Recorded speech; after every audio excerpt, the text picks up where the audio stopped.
Zambia has rejected allegations made by United Nations Special Rapporteurs of the Human Rights Council regarding the state of human rights in the country. Achipere mushe akaenda Hichilema odya magaka uye achidya marasha achivava mashoko ari kutaurwa panapa nevakomana veUN vachiti pane mahuman violations ari kuitika munyika make, mahuman rights violations auye akakundema akati aiwa manyepo iwayo. Sana pina masvika abuda nyoko panapa ndobva subscribe like turn on the bell icon. Tipina mpindula vanonyara vachiti Zambia's Minister of Information and Media Cornelius Mweta dismissed the allegations stating that UNHRC Special Rapporteur's report contains inaccuracies and misrepresentations.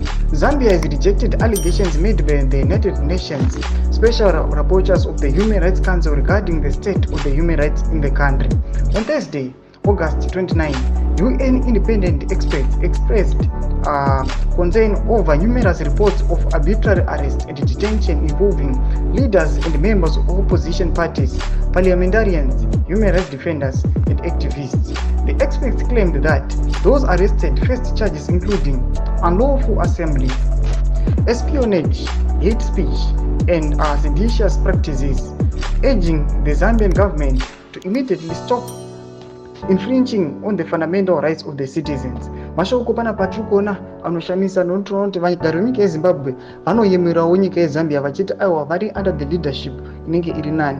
Vatiriona kuti panapa mutungamiri wenyika yeZambia vachireceive that update yekuti aiwa vari kufanira kustop human rights violations.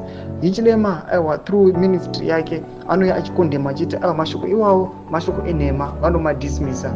Chimotodza mafunguro enyu moti kudii pamusoro pechitiko ichi tichiona kuti aiwa UN kana muchiona ichikanda mashoko aya akambonzi mashoko enhema munoti yava iri credible here?